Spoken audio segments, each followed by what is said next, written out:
You're still awake. It's late, maybe later than you planned, and your body is tired.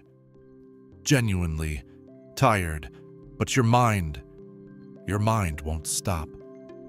There's something running in the background, a thought you can't quite name, a weight you've been carrying so long, you almost forgot it wasn't always there.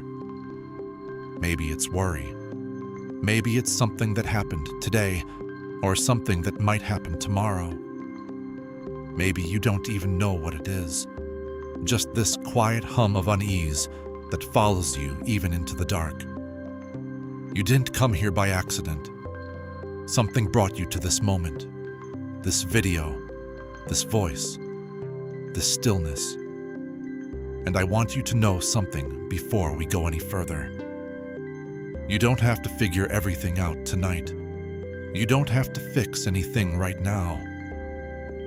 All you have to do is breathe and let this be the 1 hour where you're not carrying it alone.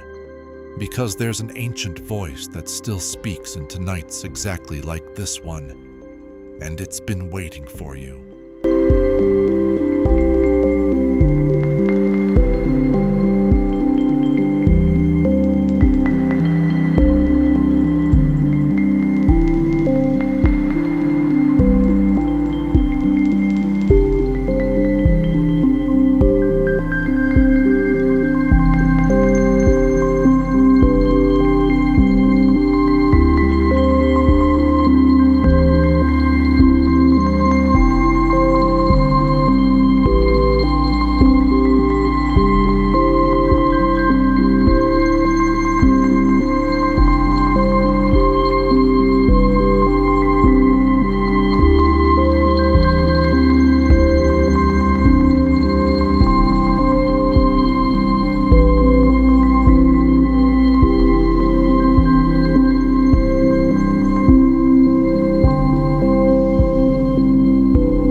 There's a psalm that was written in the dark.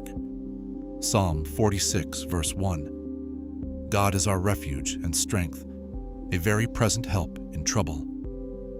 Read that again slowly.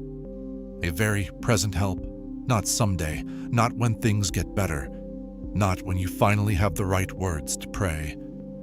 Present. Right now, in this room, in this silence, in the middle of whatever is keeping your eyes open tonight. That word, present, it's doing a lot of work in that sentence. Because most of the things we lean on in hard moments are delayed. The doctor's answer comes later. The conversation happens tomorrow. The situation resolves itself eventually. But this is now, this is here. And then verse 2. Therefore we will not fear, even though the earth be removed, and though the mountains be carried into the midst of the sea. Even if the mountains fall, that's not poetry for poetry's sake. That's a declaration made by someone who had already looked at the worst version of their life and decided that something underneath it all still held. I wonder what your mountain is tonight. Maybe it's something you can name clearly. A relationship that's been quietly breaking. A financial situation that feels like it's closing in. A diagnosis. A silence from someone you love. Or maybe it's something harder to name. Just this weight, this hum of dread that shows up every night when the noise finally stops and it's just you and the ceiling. We carry these things into the dark because the day doesn't let us feel them fully. During the day, there's always something to do, someone to answer, somewhere to be. The movement covers the ache, but at night, everything rises. Everything you pushed down comes back up, and it feels like the dark amplifies it somehow, makes it louder than it actually is. But here's what I want you to sit with. The rising isn't the enemy. Matthew 11, verse 28. Jesus says, simply without ceremony, "Come to me, all you who are weary and burdened, and I will give you rest." Not, "Figure it out and then come." Not, "Clean yourself up first." Not, "Wait until you have enough faith." Come as you are, weary, burdened, exactly as you are right now. There's something about that invitation that undoes me every time I read it, because it doesn't ask you to be okay before you arrive. It assumes you aren't. It meets you in the middle of the weariness, not on the other side of it. And that word, rest. In the original Greek, it's anapasis. It means more than sleep. It means a cessation of movement, a stopping, a settling. Like a river that's been running fast, finally reaching a wide, calm place where it can breathe. That's what's being offered tonight.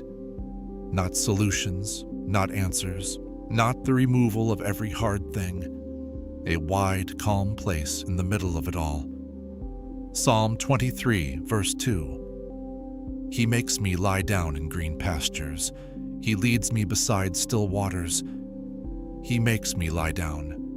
There's something almost tender about that phrase. Like God understands that sometimes we won't stop on our own, that we'll keep going, keep spinning, keep trying, until something greater than our own willpower finally says, enough. Rest now. I have you. Green pastures, still waters, not a battlefield, not a storm. A pasture, a place that was prepared, a place where the ground is soft and the water doesn't rush. And verse 3, He restores my soul, not fixes, not repairs in the mechanical sense. Restores, like something returning to what it was always meant to be. Like color coming back into something that had faded. Like warmth returning to hands that had been cold too long. Your soul knows what it needs tonight, even if your mind is still arguing, even if part of you is still rehearsing tomorrow's problems or replaying today's mistakes. Somewhere underneath all of that, your soul knows. It needs to be still. Isaiah 26, verse 3. You will keep in perfect peace those whose minds are steadfast, because they trust in you. Perfect peace, not partial peace. Not the fragile kind that depends on circumstances behaving themselves. Perfect. And the condition isn't perfection of character or perfection of faith. It's steadfastness. A mind that keeps returning, that keeps choosing, even when it doesn't feel like it, to look towards something solid. That's what we're doing right now. Together, in this moment, returning, and that is enough.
want to tell you something about anxiety that nobody really talks about.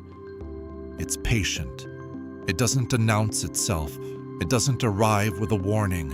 It just builds quietly, layer by layer, until one night you're lying in the dark and you realize you haven't felt truly at rest in months, maybe longer.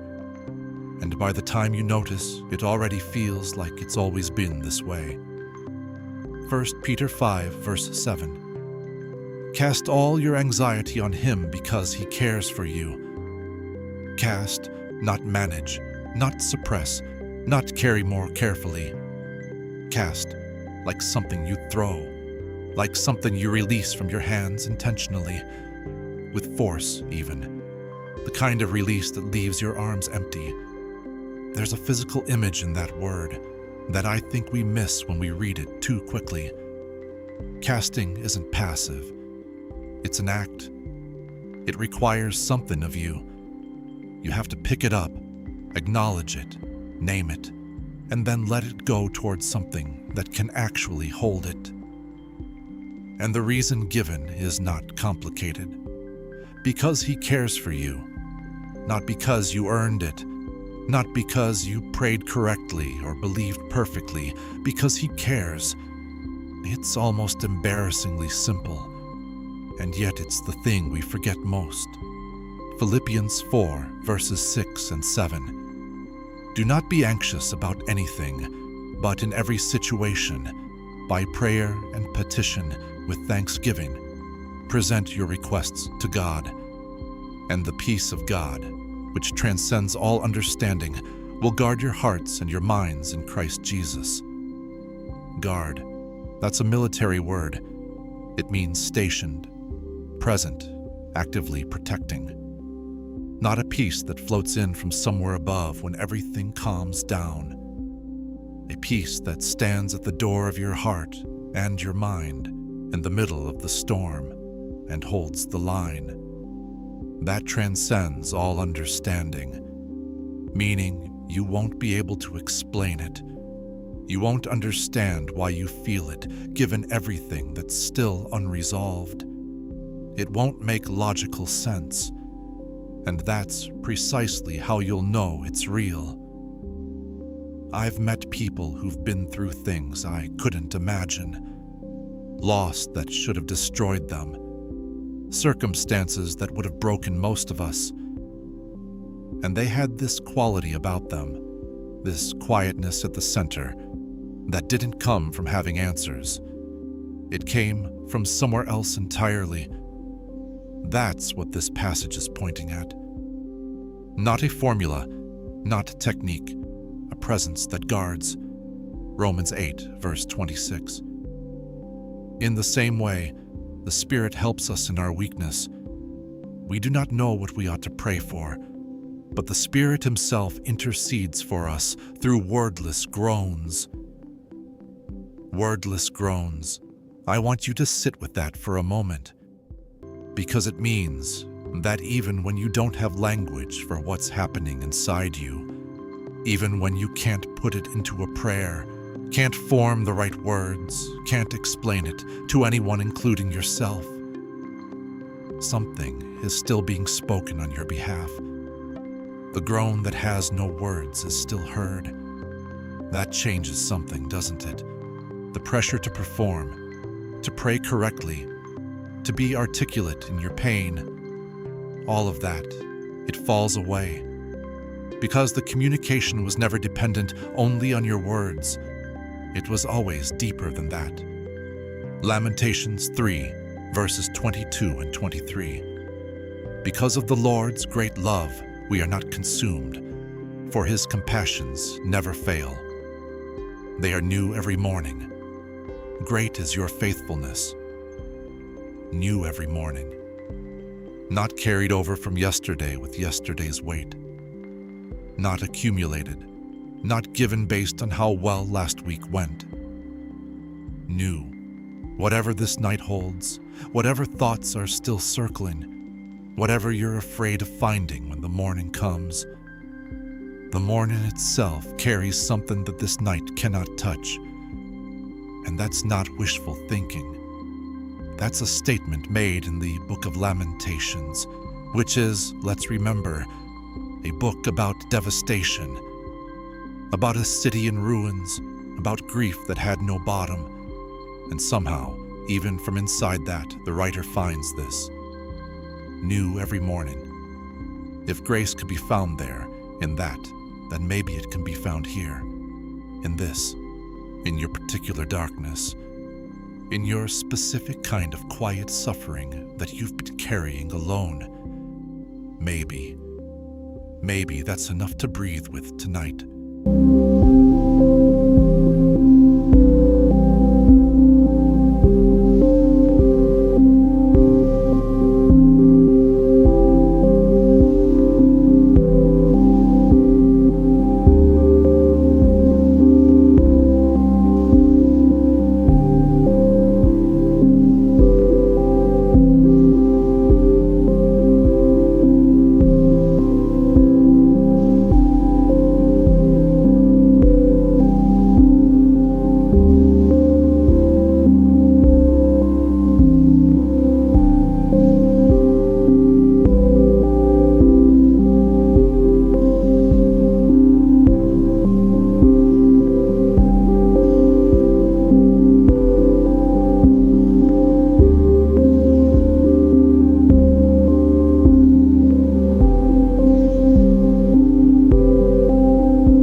keep coming back to on nights like this one. 1 Kings 19. The prophet Elijah has just come through the hardest chapter of his life. He did something extraordinary, and then immediately collapsed. Ran into the wilderness, sat under a tree and said, "I have had enough, Lord. Take my life. I have had enough." Does that sound familiar? Not the dramatic version of it. The quiet one. The one you don't say out loud. The one that lives somewhere behind your eyes when you're lying here trying to sleep. I have had enough. And what does God do? He doesn't rebuke him. He doesn't explain the purpose. He doesn't give a sermon about perseverance. Verse 5. Then he lay down under the tree and fell asleep. All at once an angel touched him and said, "Get up and eat." He looked around, and there by his head was some bread baked over hot coals and a jar of water. Bread, water, the most basic things, the most human things, not theology, not answers.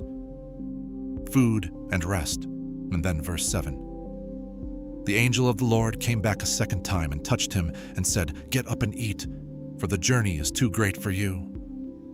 The journey is too great for you. Not, you are too weak. Not, you failed. Not, you should have been stronger. The journey is too great. The weight is real. What you're carrying is genuinely heavy, and you were never meant to carry it without stopping to eat, without stopping to rest, without letting something touch you gently and say, "Not yet." First, rest. I think about how many people listening tonight are Elijah under the tree. People who have done good things, people who have tried, people who have shown up for others and held things together for so long that they forgot what it felt like to put something down. And here they are, under the tree, in the dark, done. And the answer, the first answer, is not a lesson. It's bread, it's water, it's sleep now. The rest can wait. Psalm 127, verse 2. In vain you rise early and stay up late, toiling for food to eat.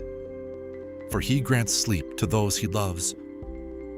He grants sleep, not as a reward, as a gift, to those he loves. Sleep is not laziness, rest is not weakness. The body shutting down at night is not a failure of productivity. It is a design. It is the way the created world was made to function. Even God rested on the seventh day. Not because he was tired, because rest is woven into the fabric of a healthy life. And if you've been fighting sleep, if your body is exhausted and your mind won't let you go, maybe part of what's happening is that you haven't given yourself permission. Permission to not have it figured out before morning. Permission to let tomorrow belong to tomorrow. Matthew 6, verses 34. Jesus says it plainly, "Therefore do not worry about tomorrow, for tomorrow will worry about itself." Each day has enough trouble of its own. Each day has enough trouble of its own. There's almost a dry kindness to that, an acknowledgement that, yes, it is hard. The trouble is real, but it's today's trouble, and you are lying in tonight. Not tomorrow, not next week. Tonight. And tonight, the only thing that's asked of you is to be here. Psalm 4, verse 8. In peace I will lie down and sleep. For you alone, Lord, make me dwell in safety. In peace, I will lie down. That's a choice, a declaration. I will, not, I hope someday I can. Not, if things get better, maybe I'll rest. I will. Because the safety isn't in the circumstances being resolved. The safety is somewhere else entirely. And tonight, in this room, with this voice, with these words, maybe you can let yourself believe that. Even just a little. Even just enough to let your shoulders drop. To let your breathing slow. To let your hands unclench from whatever you've been holding so tightly. Let it go. Just for tonight. It will still be there in the morning if you need it. But tonight, you don't have to hold it.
want to talk about fear for a moment. Not as a concept, as a feeling, the specific texture of it at 2 a.m. when the room is dark and quiet and your thoughts are doing that thing they do, building scenarios, rehearsing conversations that haven't happened, imagining outcomes that may never come. Fear is remarkably creative, isn't it? It takes what's real and extends it into what might be, and the might be version is almost always worse than the reality. Almost always. Isaiah 41, verse 10. So do not fear, for I am with you. Do not be dismayed, for I am your God. I will strengthen you and help you. I will uphold you with my righteous right hand. Do not fear, for I am with you. Notice the structure. The reason given for not fearing isn't the removal of the danger. It's a presence. I am with you. The thing that changes the equation is not the elimination of what's frightening. It's who stands next to you in the middle of it. That's a very different kind of comfort than the world usually offers. The world says, "Don't worry, it'll probably be fine. Don't worry, these statistics are in your favor.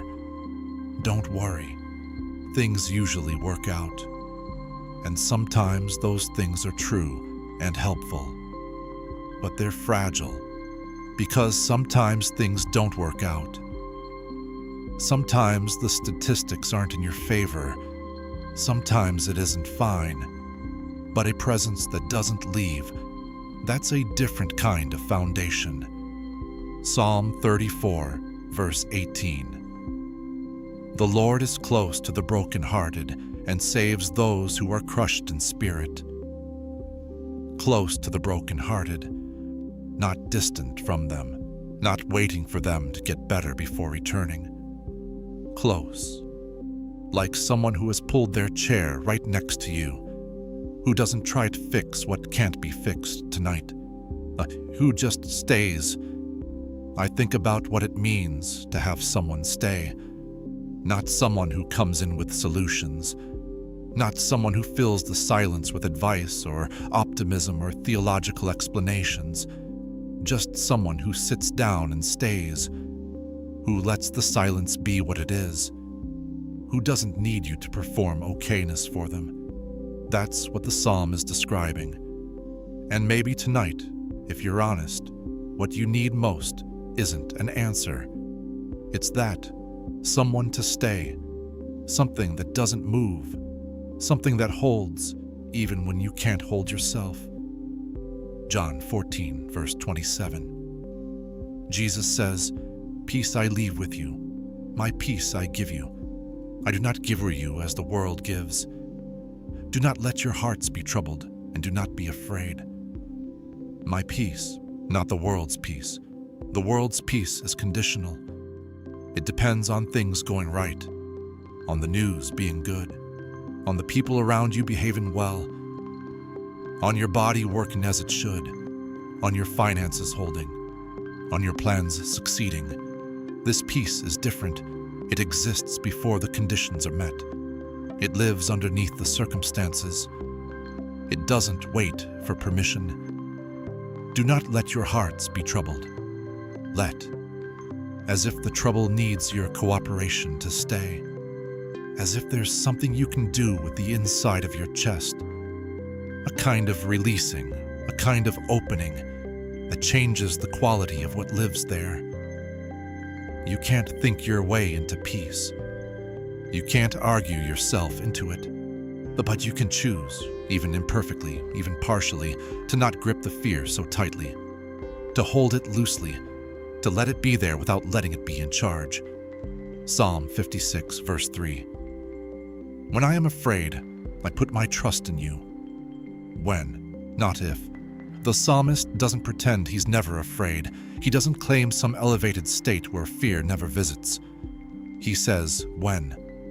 When it comes, because it does come, this is what I do with it. I put my trust in you. That's not a feeling. That's a choice. A small, repeated, imperfect choice. made again and again in the dark, until the morning comes, and sometimes, not always, but sometimes, in the middle of that choosing, something shifts, not a revelation, not a dramatic turning, just a quiet easing, a breath that goes a little deeper, a thought that loses some of its edge. And that's enough. That's more than enough. That's the beginning of rest.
I've been thinking about what it really means to be still, because I think we misunderstand it. We think stillness is the absence of movement, the absence of thought, a kind of blank quietness that we're supposed to achieve by trying hard enough to stop trying. But that's not what the Bible means when it uses that word. Psalm 46, verse 10, the one we keep returning to tonight. Be still and know that I am God. Be still and know. The stillness and the knowing are connected. They're not separate instructions. The stillness is what makes the knowing possible. Not because God is quiet and hard to hear, but because we are loud and hard to quiet. The original Hebrew word for still here is rapha. It means to release, to let drop, to stop striving, and know. It's not about emptying your mind, it's about releasing your grip on the outcome, on the plan, on the version of tomorrow you've been rehearsing, on the control you've been pretending to have, letting it drop. And in that dropping, in that moment when the hands open and the striving stops, something becomes visible that was always there but couldn't be seen through the noise. I am God. Not, I might be enough. Not, I'm trying my best to manage your situation. Not, I'll see what I can do. I am God. Present tense, no qualifications, no footnotes. Jeremiah 29, verse 11. For I know the plans I have for you, declares the Lord. Plans to prosper you and not to harm you. Plans to give you hope and a future. This verse is often quoted as comfort, and it is comfort. But I want to show you something about the context that makes it even more powerful. This verse was written to people in exile, people who had been taken from everything familiar, people who were living in a foreign land, under foreign rule, with no clear end in sight. And the letter this verse is part of tells them, settle in, plant gardens, build houses, raise children, because this is going to be a while. And then, in the middle of that, I know the plans I have for you. Not, I know the plans for when your exile ends. Not, once things improve. Right here, in the exile, in the in-between, in the time that doesn't look like what you hoped. I know the plans. Hope and a future. Not hope after suffering. Hope inside it. You know, and I say this gently because I don't know your story, but you know how sometimes a night like this one feels like it's the whole story. Like what you're feeling right now is permanent. Like the heaviness is just who you are now. I want to ask you something, and I want you to sit with it honestly. Have you been carrying something for so long that you've started to think it's yours to carry forever? Because if the answer is yes, even a quiet yes, even an uncertain one, then what we've been reading tonight was written for you specifically. Not for people who had it together, not for the spiritually strong, for the ones in exile, for the ones under the tree, for the ones lying awake at 2 a.m., wondering if it ever gets easier. It was written for you. Romans 15, verse 13. May the God of hope fill you with all joy and peace as you trust in him, so that you may overflow with hope by the power of the Holy Spirit. The God of hope, not the God of success, not the God of easy circumstances. The God of hope, the one who specializes in places where hope should logically have run out and somehow hasn't. That's where we are right now. And I want to come back to something from the very beginning of tonight, because I think it matters. You came here. You chose this, in a world full of noise and distraction and things that would have kept your mind busy until morning. You came here, to this voice, to these words, to this ancient, quiet, stubborn light. That choice is not nothing. That reaching, even if it felt small, even if it felt desperate, that's what faith looks like in real life. Not grand declarations, not perfect certainty, just a hand reaching in the dark towards something it can't quite see, but somehow still believes is there. And the thing that's there reaches back. It always reaches back.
been reading together for a while now, and I hope something in you has shifted, even slightly. Even just a degree or two, like a door that was stuck and has finally been nudged open just enough to let a thin line of light through. That's enough. That's more than enough. Because this is how it usually works. Not in floods, in small openings. And now I want to take you somewhere different. We've been thinking. We've been reading. We've been sitting with words that are old and true and alive in ways that surprise you when you slow down enough to really hear them. But now, I want to move into something quieter, something more like conversation, and less like reflection, because there's a difference between knowing about peace and actually speaking into the place where the peace needs to go. James 5, verse 16. The prayer of a righteous person is powerful and effective. Powerful and effective. Not the prayer of a perfect person. Not the prayer of someone who has their life together. A righteous person, which in the biblical sense simply means someone who is oriented toward God, turned in that direction, even imperfectly, even with trembling hands. That's you, tonight, turned in this direction. And so what we're going to do now, gently, slowly, without pressure, is pray. Not in the way that feels like a performance, not in the way that makes you reach for the right words and worry that you're saying it wrong. Just honestly, just openly, the way you'd talk to someone sitting right beside you in the dark. I'll lead, you follow. At whatever pace your heart needs, there's no wrong way to do this. Psalm 62, verse 8. Trust in Him at all times, you people. Pour out your hearts to Him, for God is our refuge. Pour out your hearts. Not present your hearts neatly. Not offer your hearts once they're cleaned up. Pour, like something that's been held too long in a vessel that's too small, like something that needs to move, to spill, to finally go somewhere outside of you. That's what we're going to do now. Let's breathe first. One slow breath in. Hold it for just a moment and let it go. Again, in and out. One more time, in and out. Good. You're here, you're present, and whatever you brought with you tonight, every worry, every fear, every question that has no answer yet, bring it into this moment. Don't leave any of it outside. Bring it all. Because the prayer that matters most is the one that doesn't hide anything. And so we begin.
Before we pray, I want to sit with you for a moment longer, because I think there's something that needs to be said, something that often goes unsaid in spaces like this one. The night is heavy for a reason. It's not random. It's not weakness.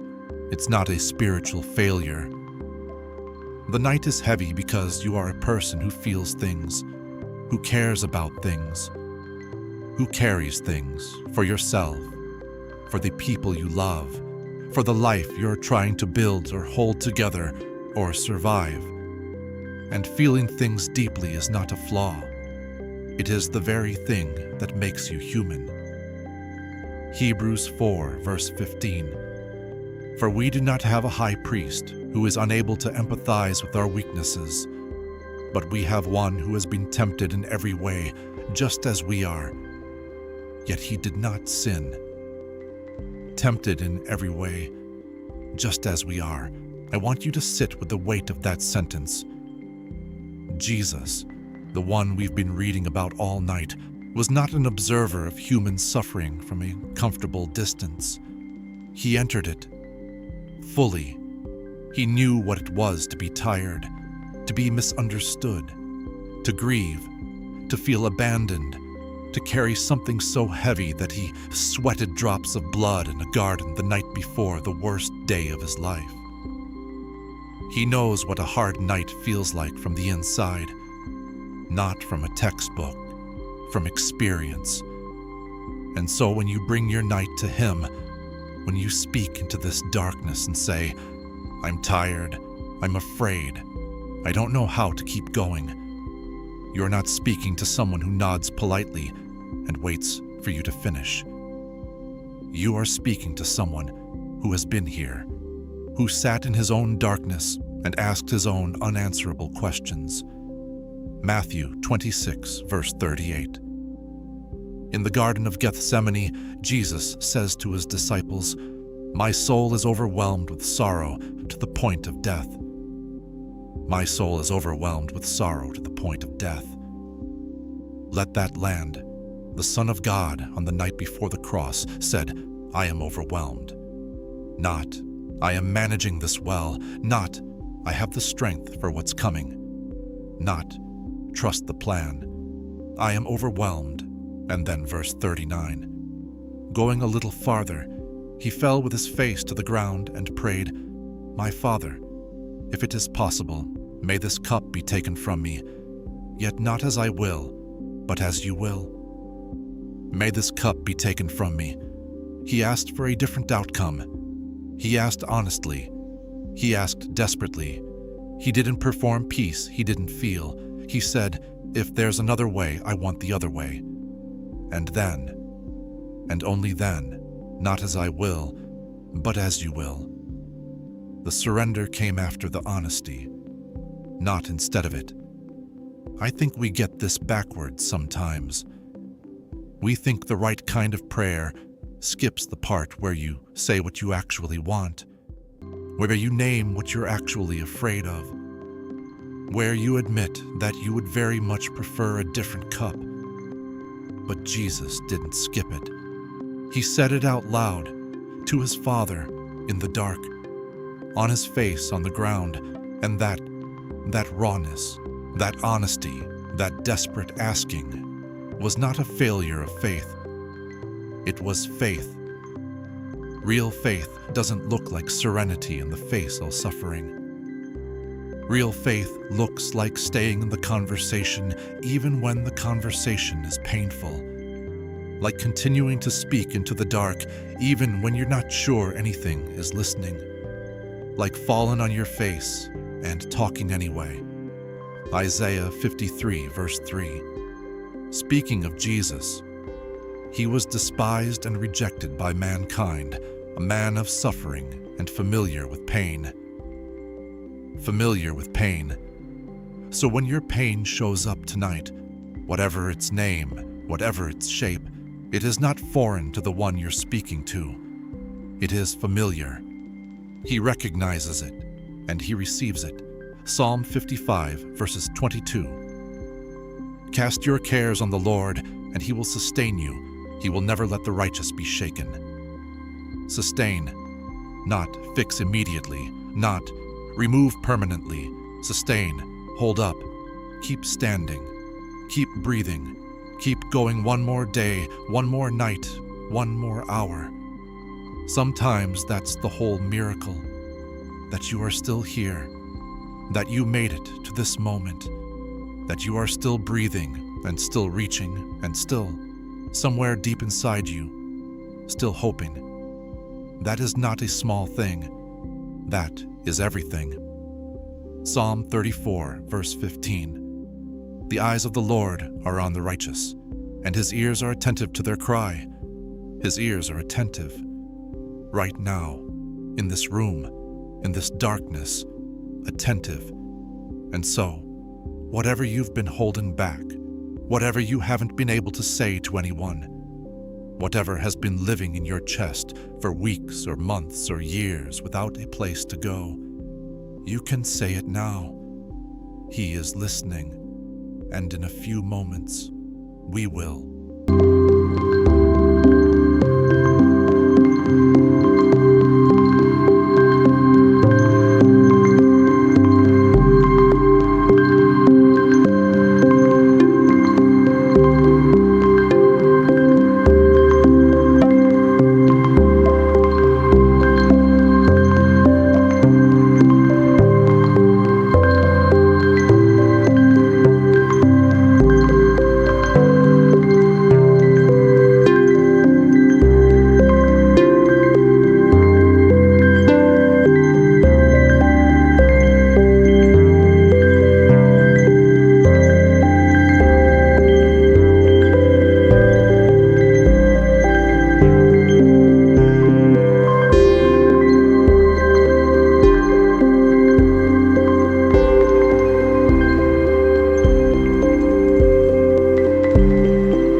Before we pray, I want to sit with you for a moment longer, because I think there's something that needs to be said, something that often goes unsaid in spaces like this one. The night is heavy for a reason.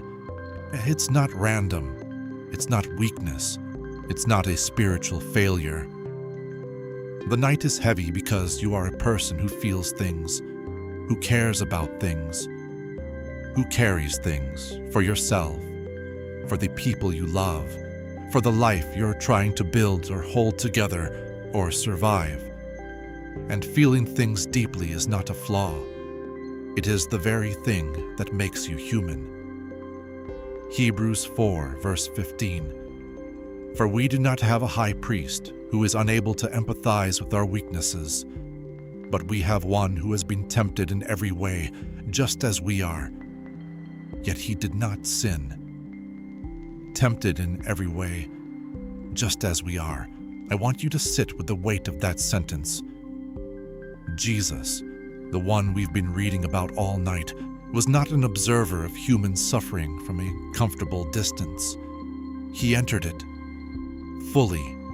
He knew what it was to be tired, to be misunderstood, to grieve, to feel abandoned, to carry something so heavy that he sweated drops of blood in a garden the night before the worst day of his life. He knows what a hard night feels like from the inside, not from a textbook, from experience. And so when you bring your night to him, when you speak into this darkness and say, "I'm tired, I'm afraid, I don't know how to keep going," you're not speaking to someone who nods politely and waits for you to finish. You are speaking to someone who has been here, who sat in his own darkness and asked his own unanswerable questions. Matthew 26, verse 38. In the Garden of Gethsemane, Jesus says to his disciples, "My soul is overwhelmed with sorrow to the point of death." My soul is overwhelmed with sorrow to the point of death.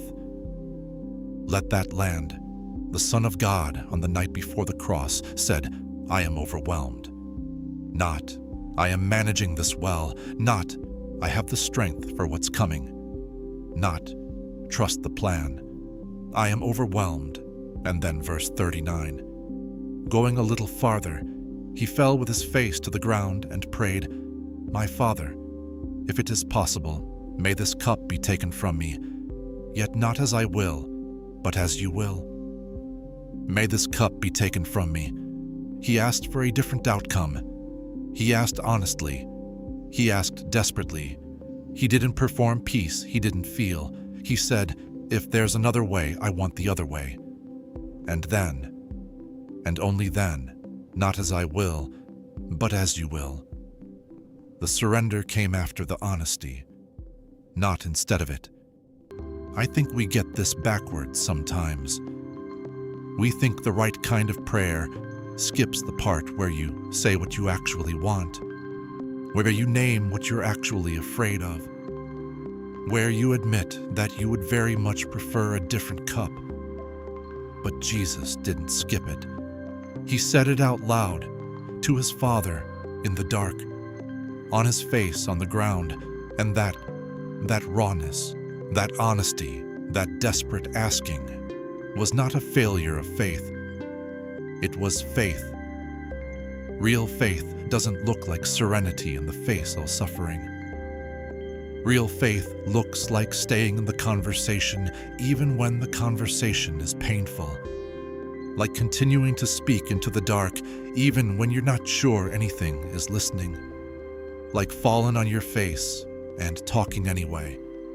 Isaiah 53, verse 3. Speaking of Jesus, he was despised and rejected by mankind, a man of suffering and familiar with pain. Familiar with pain. So when your pain shows up tonight, whatever its name, whatever its shape, it is not foreign to the one you're speaking to. It is familiar. He recognizes it, and he receives it. Psalm 55, verses 22. Cast your cares on the Lord, and he will sustain you. He will never let the righteous be shaken. Sustain, not fix immediately, not remove permanently. Sustain, hold up, keep standing, keep breathing, keep going one more day, one more night, one more hour. Sometimes that's the whole miracle, that you are still here, that you made it to this moment, that you are still breathing and still reaching and still, somewhere deep inside you, still hoping. That is not a small thing. That is everything. Psalm 34, verse 15. The eyes of the Lord are on the righteous, and his ears are attentive to their cry. His ears are attentive. Right now, in this room, in this darkness, attentive. And so, whatever you've been holding back, whatever you haven't been able to say to anyone, whatever has been living in your chest for weeks or months or years without a place to go, you can say it now. He is listening, and in a few moments, we will.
Now we pray, not with performance, not with perfect words, just honestly, just openly, just you and this moment and whatever is true inside you right now.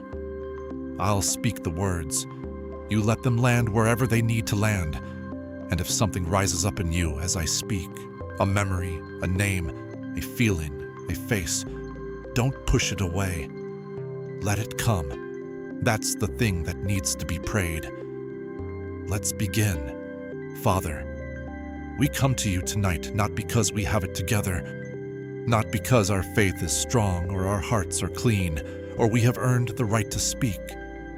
We come because we are tired. And you said, "Come to me, all who are weary." So here we are, weary, exactly as we are. There is something I have been carrying. Maybe I've been carrying it for a long time. Maybe so long that I've stopped noticing it's there. It's just become part of how I move through the world. A weight I've made peace with because I didn't know how to put it down. But tonight, I want to name it. I name the fear that lives in the back of my mind, the one that wakes me up, the one that tells me things might not be okay, the one that rehearses the worst versions of what might happen and then makes me live inside them before they've even arrived. I name it, and I give it to you. Not, I will try harder to not feel it. Not, I will perform more faith. I give it to you. The way you said, cast it, all of it, on you. Because you care for me, Let me say that again slowly, and let it be something more than words tonight. You care for me, not for what I produce, not for how I perform, not for who I am when I'm at my best. For me, in this moment, in this darkness, in this specific weight that only I know the full shape of. You care for me. I release the need to have this figured out before morning. I release the plans I've been gripping, the outcomes I've been trying to control, the version of tomorrow I've been building in my mind as if I could architecture my ways out of uncertainty.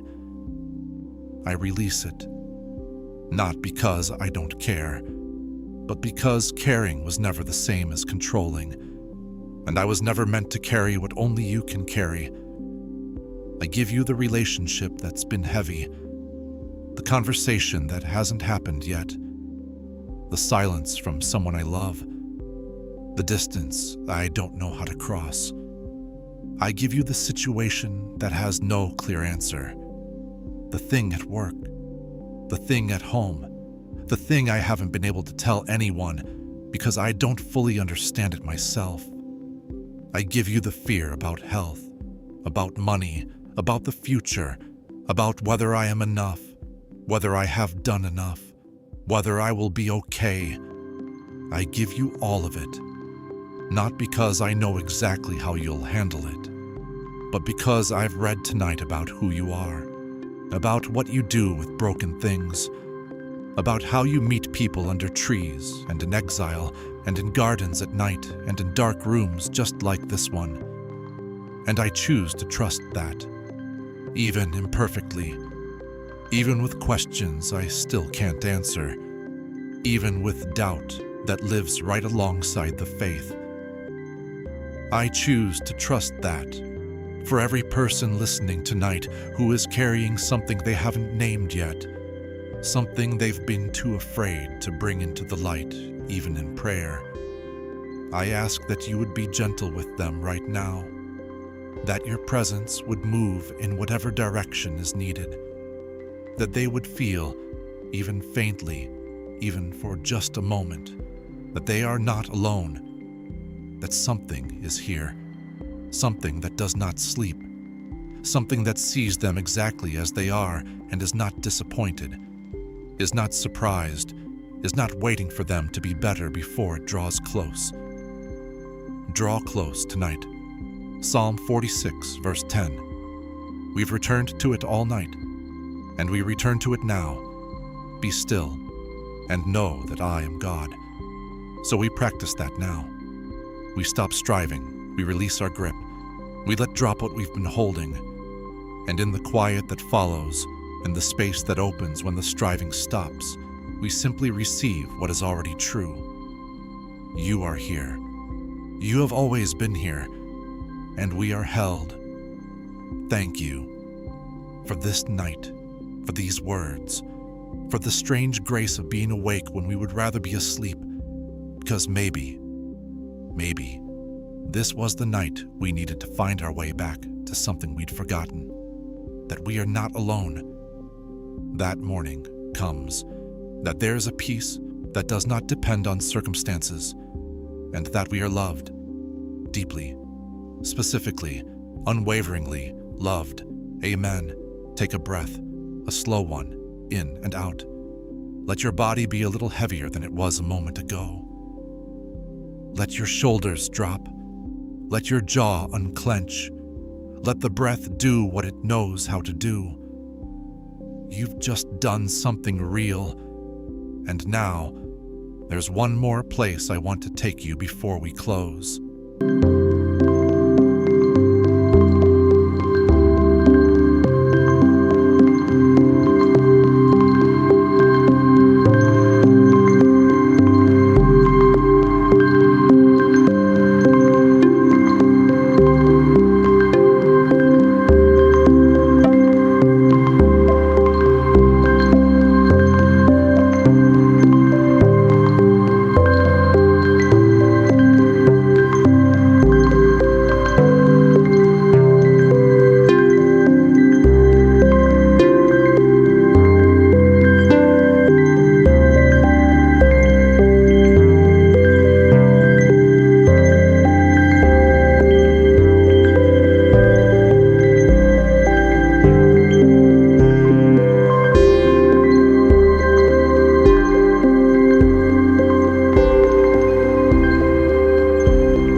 still here.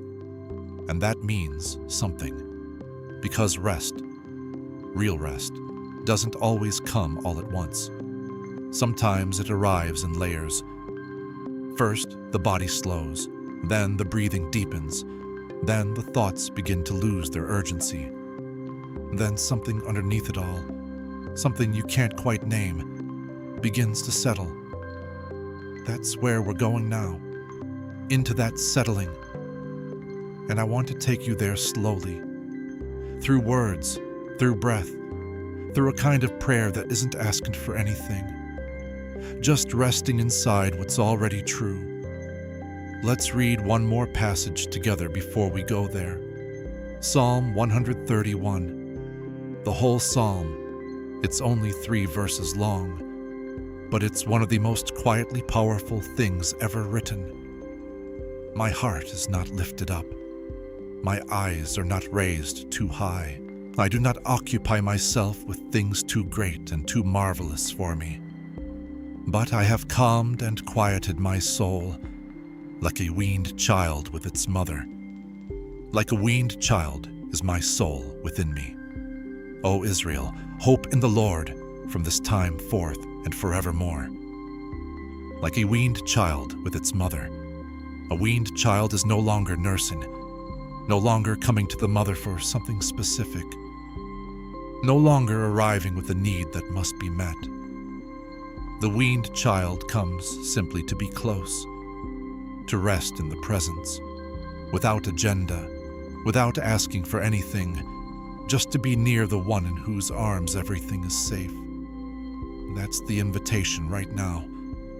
Not to ask for more, not to bring another petition, just to be near, to rest in the presence. So let's do that now.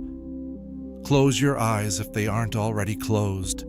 Feel the weight of your body, the places where you're touching the bed, the pillow, the blanket, the points of contact, the places where something is holding you up. Let yourself be held. You don't have to hold yourself right now. Something else is doing that. Breathe in slowly. As you breathe in, receive. That's all. Just receive. Whatever is being offered in this moment. Stillness, presence, the faint sense that something is here that is larger than your fear.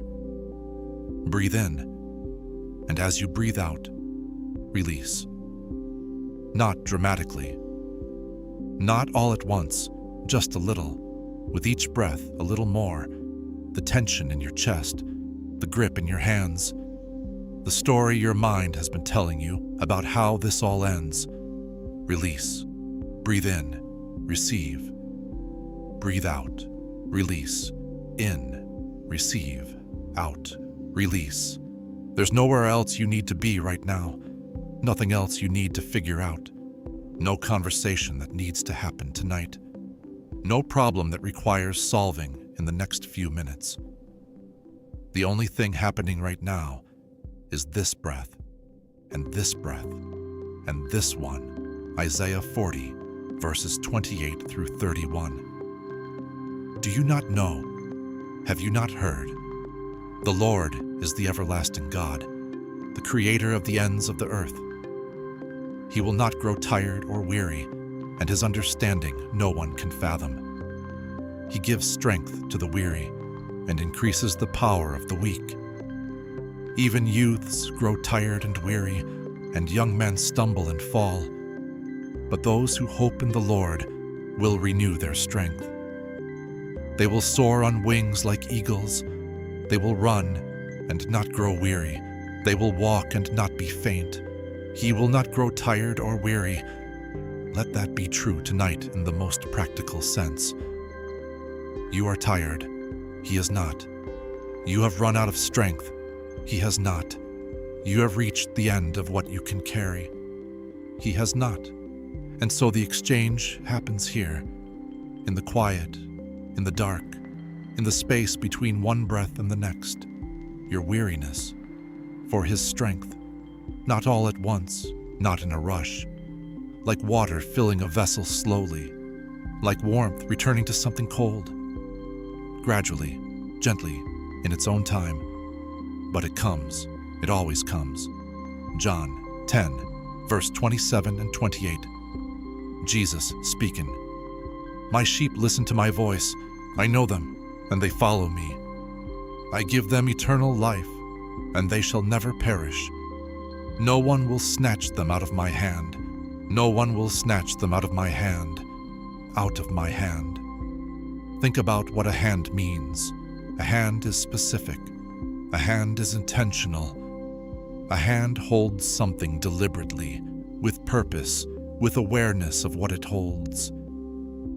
You are held deliberately, with awareness, with purpose, with full knowledge of who you are and what you're carrying, and what you've been through and what you're afraid of, and still held. No one will snatch you out of that. Not the fear, not the circumstance, not the worst version of what you've been imagining. Not the thing that happened, not the thing that might happen, none of it. You are in a hand that does not let go. Let's pray one final time before we close. Not with many words, with just a few, spoken slowly into the dark. Lord, I am tired, and I am trusting you with that. I don't need to have it figured out tonight. I don't need to arrive at the morning with answers I don't have.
We've been in this together for a while now, and I don't want to wrap it up too neatly, because life isn't neat, and you know that better than most, or you wouldn't be here. But I want to say a few things before this night closes. The anxiety is real. The fear is real. The weight of what you've been carrying, whatever it is, whatever name it has, it's real. I'm not going to tell you it isn't. I'm not going to tell you that if you just believe hard enough, it disappears. What I will tell you is this. It is not the whole story. Psalm 30, verse 5. Weeping may stay for the night, but rejoicing comes in the morning. Not weeping is wrong. Not you shouldn't be weeping. Weeping may stay for the night. It's allowed. It has its place. The night holds what the night holds, but morning comes, not as a promise that the problem will be solved by dawn, but as a rhythm built into creation itself. Darkness is not the final state of anything. Light returns, always. not because you earned it, because that's how it was made, and you, whatever this season looks like, you are still here, still breathing, still reaching, still here. That matters more than you know. Zephaniah 3, verse 17. The Lord your God is with you, the mighty warrior who saves. He will take great delight in you. In his love he will no longer rebuke you, but will rejoice over you with singing. Rejoice over you with singing. I don't know what image you carry of God in your quietest moments, what you really believe underneath the right answers. Whether you picture a judge, a distant authority, something cold and demanding. But this verse, this strange, beautiful verse, paints something else entirely, something that sings over you. Not because you performed well, not because you held it together, because you are loved, not earned love, not conditional love. The other kind, the kind that was there before you did anything to deserve it, and will still be there when you've run out of ways to earn it. That kind. Psalm 121, verses 3 and 4. He will not let your foot slip. He who watches over you will not slumber. Indeed, he who watches over Israel will neither slumber nor sleep. He will not slumber.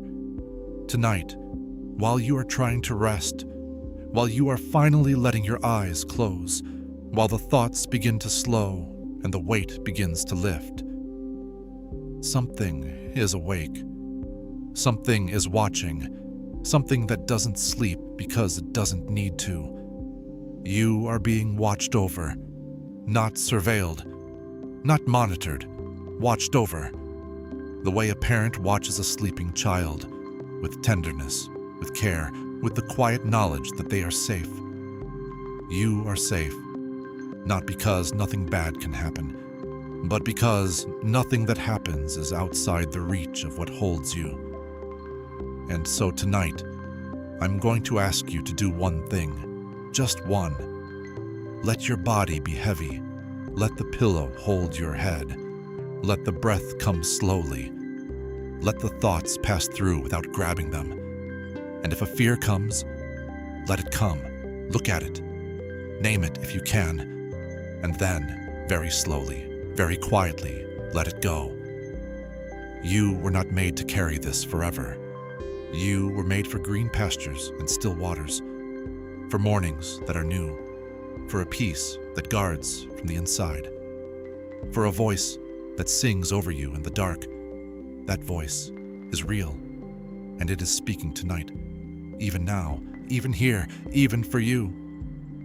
If this reached you tonight, if something in these words touched a place that needed touching, I want you to do something for me. Share this with 5 people.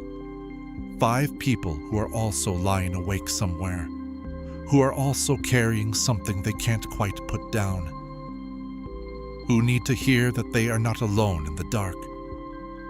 You know who they are, and if this channel has become a place where you find rest, subscribe so you don't miss what comes next.